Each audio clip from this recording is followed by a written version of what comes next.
আজ এই রেসিপিটা বানানোর পর আমার এখন মনে হচ্ছে এতদিন কেন বানাইনি।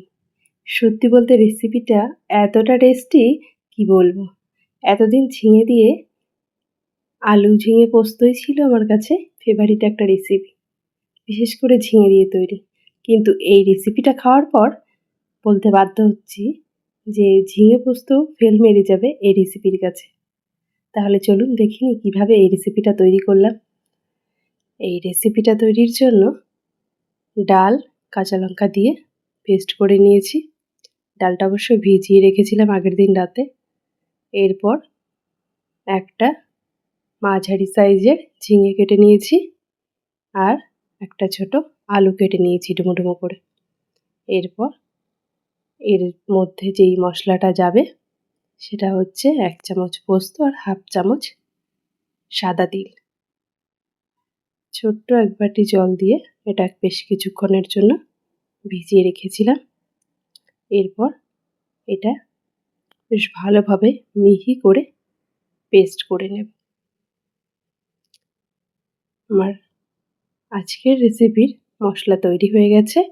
এরপর কড়াইয়ে তেল গরম করে সেই তেলের মধ্যে 1/2 চামচ মতো কালো জিরে দিয়ে দিয়েছিলাম।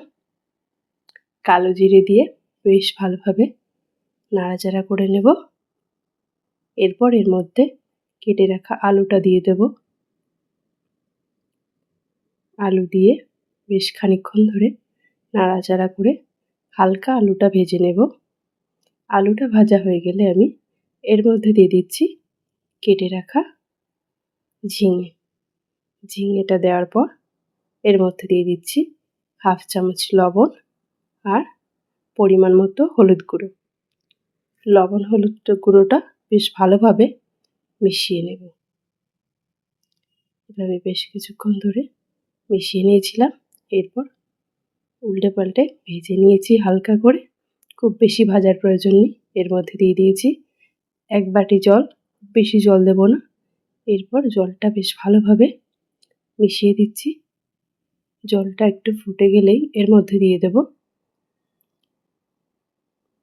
ডাল বেটে রাখা সেই মিশ্রণটা বড়ার আকারে এভাবে সুন্দর করে দিয়ে দিতে হবে ফুটন্ত ঝোলের মধ্যে। এভাবে আমি একে একে প্রত্যেকটা বড়াই দিয়ে দিচ্ছি। প্রত্যেকটা বড়া এভাবে সুন্দর করে চারিদিকে করে দিয়ে দিতে হবে। এরপর আমি ঢাকনা দিয়ে দিচ্ছি। ঢাকনাটা তুলে নিচ্ছি। ঢাকনা দিয়ে খুব বেশি নয়, সামান্য একটু উঠতে দিয়েছিলাম। এরপর এর মধ্যে দিয়ে দিচ্ছি 2 কাঁচা লঙ্কা চেরা। এরপর আবারও বেশ খানিকক্ষণের জন্য ঢেকে দিয়েছিলাম।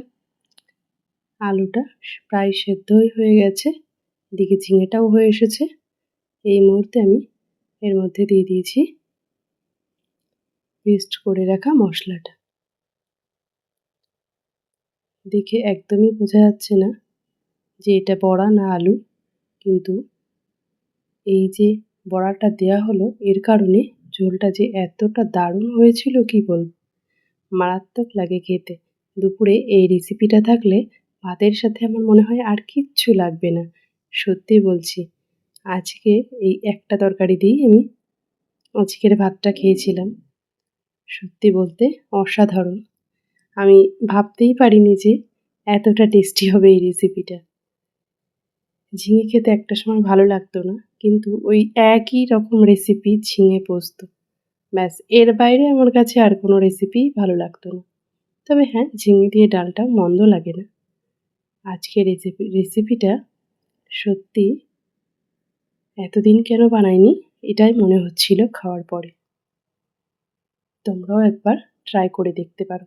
এই গরমে এত টেস্টি আর খুব কম মশলায় এরকম একটা সুস্বাদু রেসিপি খেতে চাইলে আমার মনে হয় একবার বানিয়ে দেখতেই পারো। রেসিপিটা কেমন লাগলো জানাতে কিন্তু একদম ভুলবে না। সাথে লাইকটাও কিন্তু অবশ্যই করবে।